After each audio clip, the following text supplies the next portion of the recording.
नमस्कार, SBT news में आपका स्वागत है। पेश है 15 मई सोमवार दोपहर 3:15 बजे राजस्थान की 15 बड़ी खबरें। इस न्यूज बुलेटिन के प्रायोजक हैं विनी केक एंड मोर। सबसे पहले एक नजर डालते हैं आज के हेडलाइंस पर।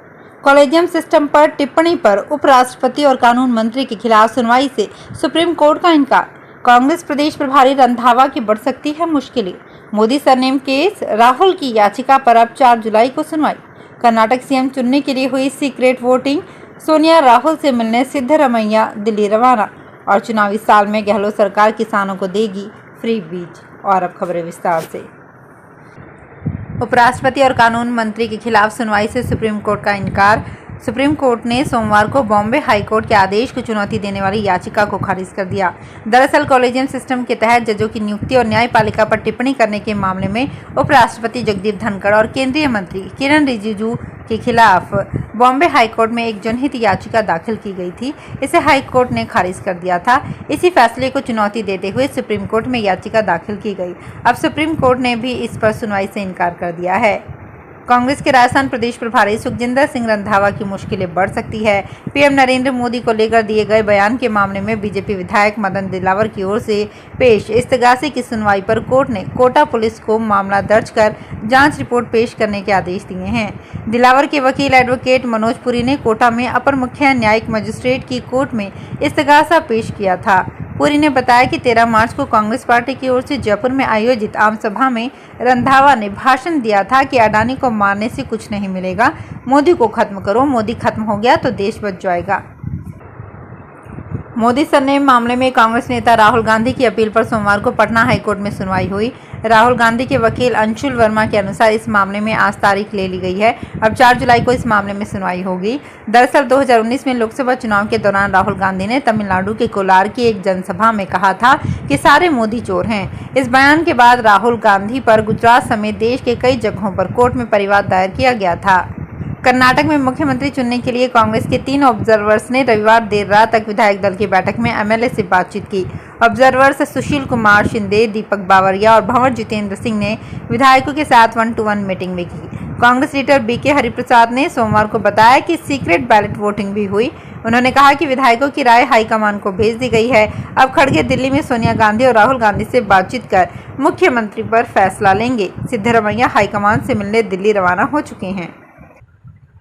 राजस्थान की अशोक गहलोत सरकार अब किसानों को फ्री बीज देने जा रही है। सीएम अशोक गहलोत सरकार 20 लाख के किसानों को फ्री सब्जियों के बीज किट देगी। राजस्थान उद्यानिकी विकास मिशन के अंतर्गत इस काम में साल 2023-24 में कृषक कल्याण कोष से 60 करोड़ रुपए खर्च होंगे। मुख्यमंत्री अशोक गहलोत ने इस संबंध में प्रस्ताव को मंजूरी दी है, जिसके बाद प्रदेश के 5 लाख किसानों को 500 वर्ग मीटर क्षेत्र में एकल फसल और 15 लाख किसानों को 100 वर्ग मीटर क्षेत्र के लिए कॉम्बो किचन गार्डन किट दिए जाएंगे। कर्नाटक में शानदार विजय के बाद अब कांग्रेस ने राजस्थान पर भी फोकस शुरू कर दिया है। इसके तहत मिशन राजस्थान 2023 जीतने के लिए अखिल भारतीय कांग्रेस कमेटी ने प्रदेश के तीनों सह प्रभारियों के जिलों के दौरे फाइनल कर दिए हैं। इनके 16 मई से जिलेवार कार्यक्रम तय किए जा रहे हैं। इन दौरों के दौरान तीनों सह प्रभारी संगठन को मजबूत करने के काम में जुटेंगे। साथ ही विधानसभावार फीडबैक भी लिया जाएगा। राजस्थान सरकार की ओर से चिरंजीवी स्वास्थ्य बीमा योजना लागू करने के बावजूद प्रसव पीड़ा के दौरान डिलीवरी के समय अस्पताल का खर्च भी प्रसूता को ही वहन करना पड़ रहा है।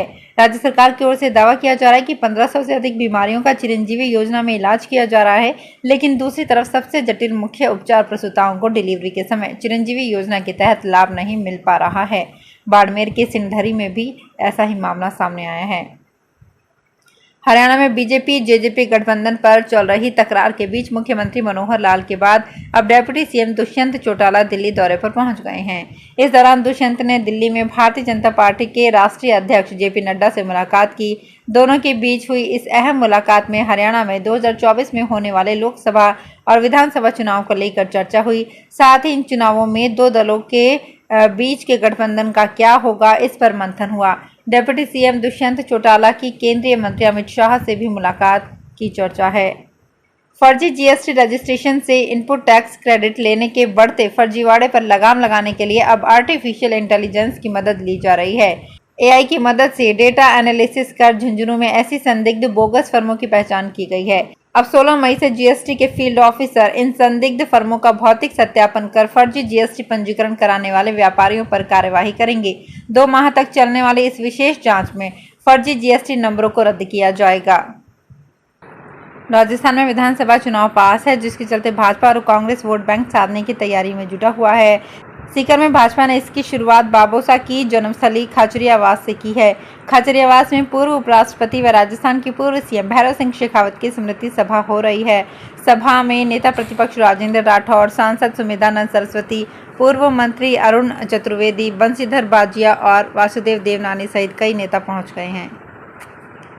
मुख्यमंत्री दिव्यांग स्कूटी योजना 2023-24 में ऑनलाइन आवेदन करने के लिए राज्य सरकार की ओर से तिथि में बढ़ोतरी की गई है।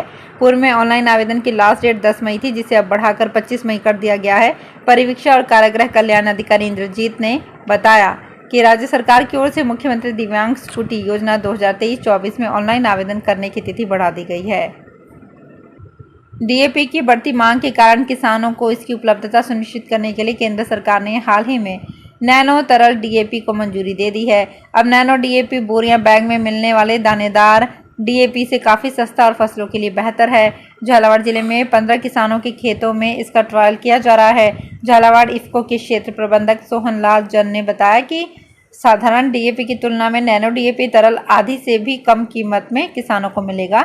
झालावाड़ जिले के 40 सहकारी सोसाइटियों में वर्तमान में 3000 बोतल इफ्को की ओर से उपलब्ध कराया गया है। इफ्को नैनो डीएपी की खास बात यह है कि ये एक लिक्विड फॉर्म में आता है। साधारण डीएपी दानेदार फॉर्म में आता है। नैनो डीएपी की आधे लीटर की बोतल 600 में मिल जाएगी। जयपुर में दोनों नगर निगमों में एक भी बूथ आवंटित नहीं हो पाया है।